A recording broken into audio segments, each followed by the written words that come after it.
Assalamualaikum warahmatullahi wabarakatuh. Ketemu lagi dalam analisa fundamental Unilever. Terima kasih telah menonton di Pandan Bako Channel. Kita akan langsung membahas saja. bagaimana sih si Unilever ini.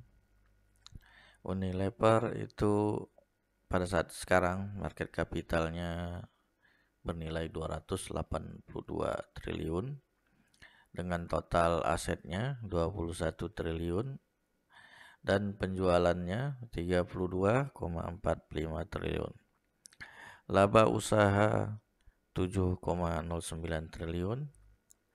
Kepemilikan saham UNPR di sini 85% dan publik 15%.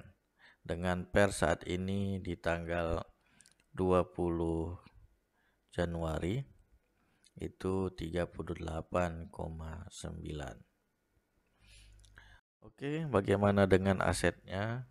Kalau kita lihat aset UNPR ini dalam miliar, itu tahun 2010 masih di bawah 10 triliun atau sekitar 8 triliun. Pada saat ini hingga akhir 2020 itu sudah mencapai 21 triliun. Kemudian kalau kita lihat aset tetap dan aset lancarnya juga meningkat dari tahun ke tahun. Dari segi aset ini fundamental Unilever masih baik. Kemudian bagaimana ekuitasnya? Nah, di sini kalau kita lihat ini ada liabilitas dan ekuitas. Nah, yang biru muda ini liabilitas jangka pendek.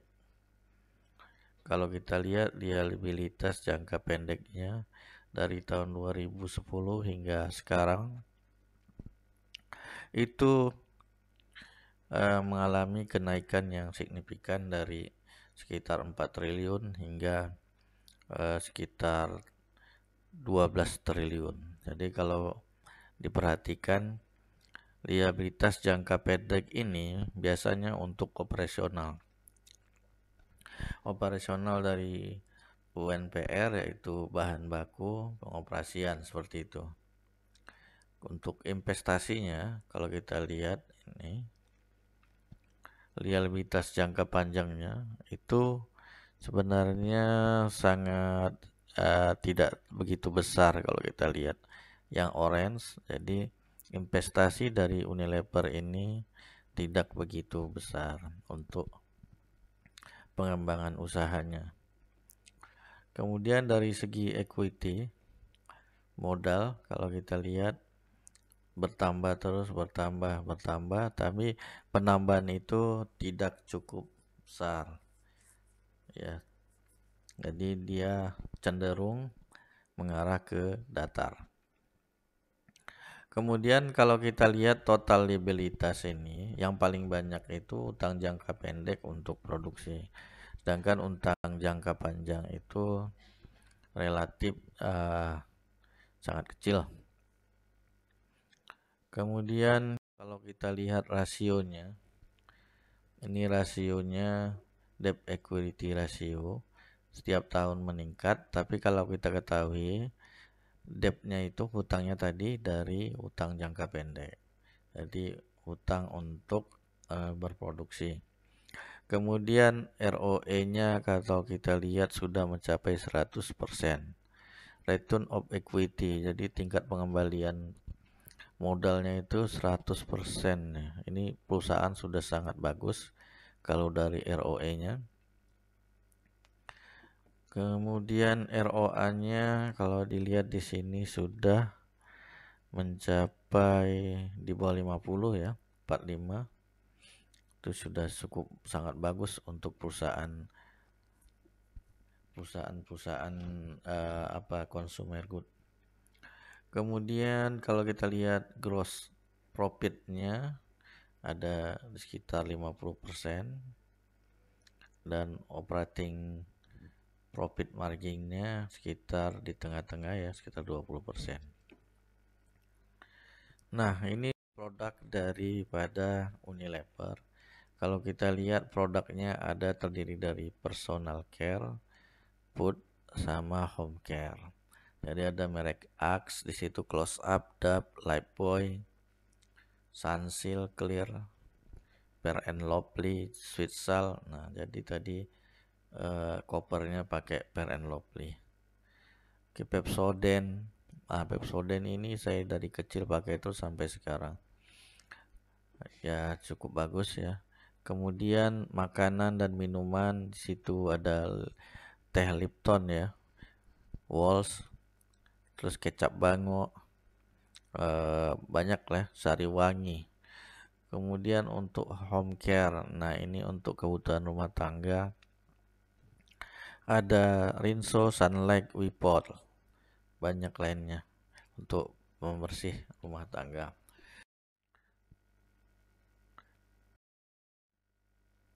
Oke, selanjutnya kita masuk ke gross profit.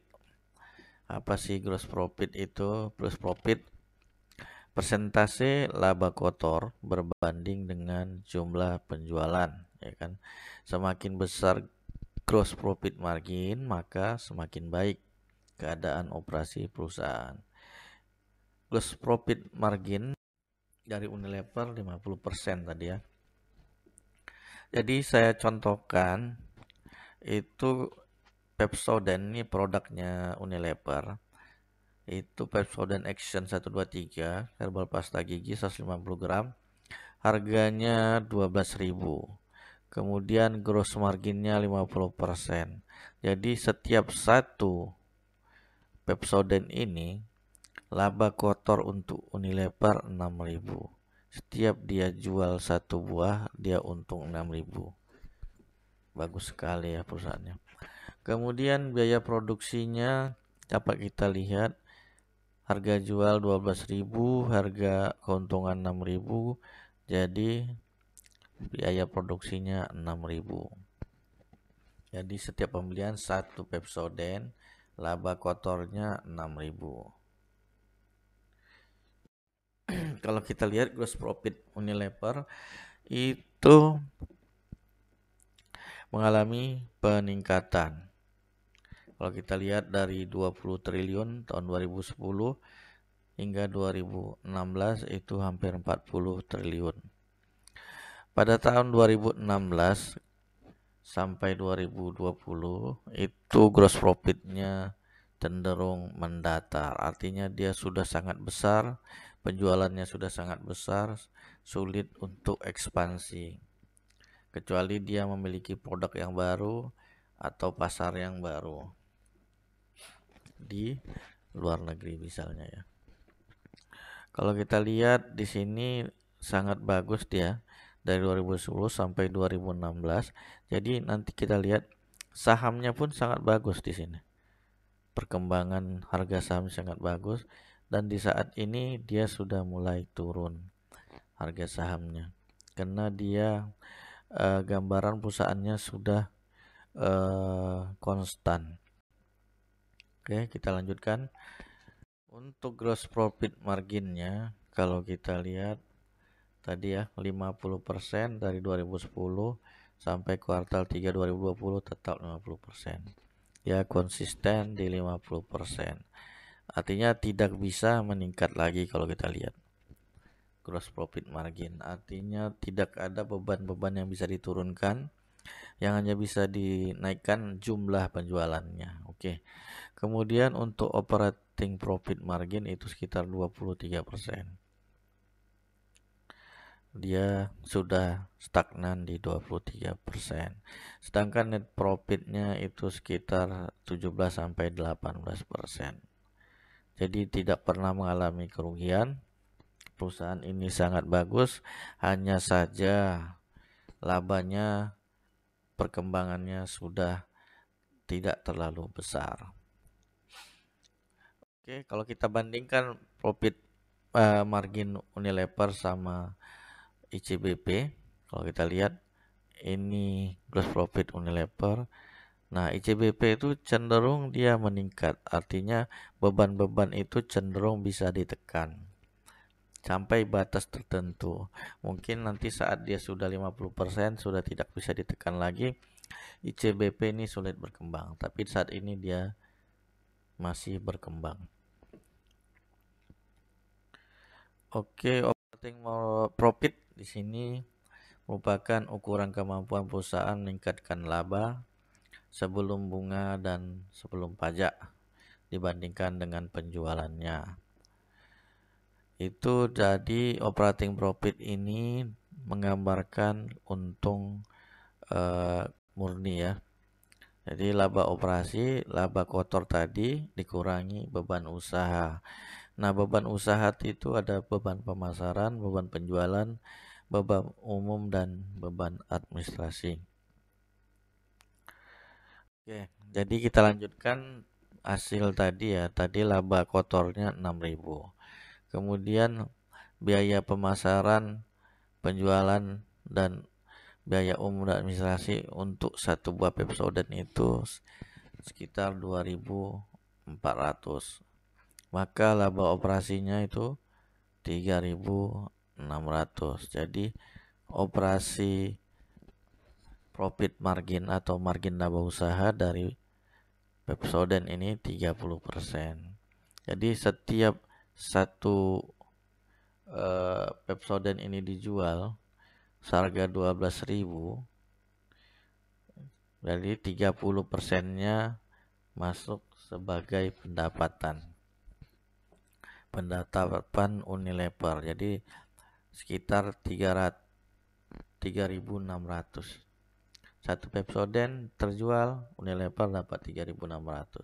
Satu Pepsodent terjual dapat 3.600.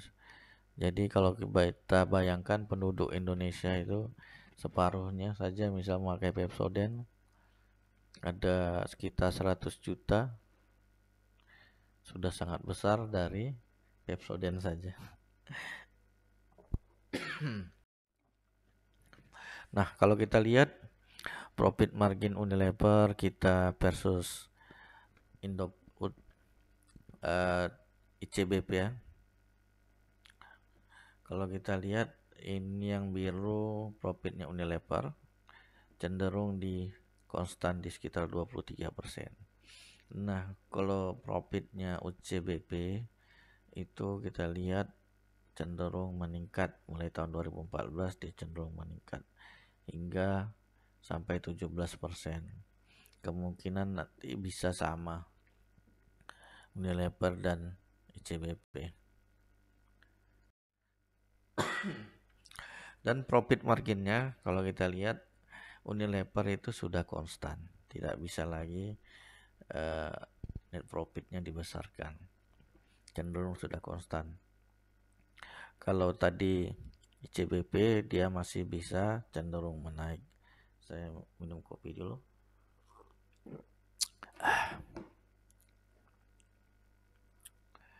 Oke, lanjut. Bagaimana pembayaran dividennya Unilever? Ini pembayaran dividen rutin ya, 2010 sampai 2020.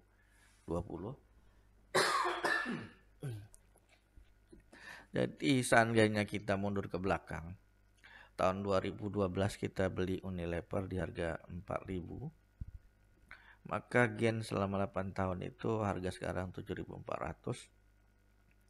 Dari gainnya harga saham 85%. Kemudian pendapatan dari dividen kotor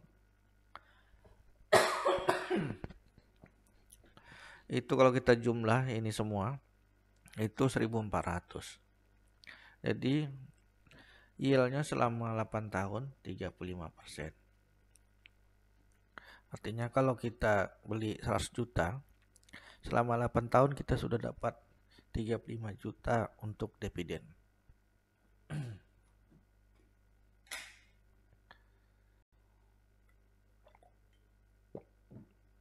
Oke, kita lanjut lagi. Saya batuk, sorry. Oke. Kita lihat lagi dari 2012 hingga 2018 grafiknya cenderung naik. Dari 2018 sampai sekarang 2021 itu cenderung menurun. Karena tadi sudah dijelaskan di depan, labanya itu sudah stagnan. Jadi seandainya kita sudah punya modal besar, mungkin bisa masuk di sini. Sudah sangat aman, tapi perkembangannya tidak begitu besar. Bagi anak-anak muda ataupun pemula yang retail baru masuk, yang maunya langsung kaya, ini nggak cocok. Jadi untuk Anda yang sabar dan pengen aman. Oke, kita lanjutkan. Nah, jadi woro-woro saya sampaikan di sini. Kita ulangi lagi bahwa komposisi penjualan dari Unilever itu 70% dari home personal care, 30% food. Kemudian total asetnya itu kita lihat sangat bagus, meningkat. Kemudian total liabilitas juga meningkat. Jadi lambat laun memang perusahaan ini sudah berkembang dan dia sudah stagnan.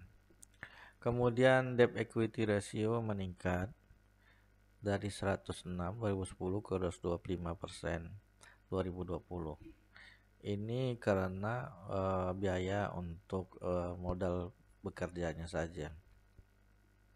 Sebenarnya dari sini tidak masalah kalau dilihat.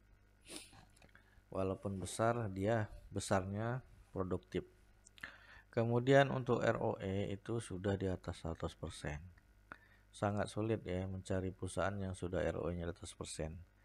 Nah, si Unilever ini ROE-nya sudah di atas 100%. Kemudian gross profit marginnya sudah stagnan di 50 sampai 52% dari tahun 2010 sampai sekarang. Kemudian operating profit margin atau laba usahanya itu sekitar 23% dan net profitnya itu sekitar 17%. Jadi usaha di saham di Unilever ini sangat aman ya. Jadi kalau Anda mau dividennya terus ya mungkin sekitar 15 sampai 20 tahun ya baru kembali uang yang Anda masukkan tanpa menjualnya sama sekali ya, tanpa nilai jualnya. Oke, sejak 2017 sampai sekarang penjualan bersih laba bruto hanya sedikit kenaikan dan cenderung stagnan. Oke, sejak tahun 2018 sampai 2020 harga saham semakin menurun. Dapat kita lihat. Kemudian kalau mau beli itu rekomendasi untuk buy kuat sangat disarankan di 6.000 ya. Hati-hati maksudnya ini udah sangat rekomendasi. Udah sangat layak gitu. Sebenarnya di atas 6.000 juga layak, cuma tidak layak sekali gitu. Oke, terima kasih. Jika ada pertanyaan, komentar dan saran, silakan di like dan di share. Mohon di subscribe. Terima kasih. Assalamualaikum warahmatullahi wabarakatuh.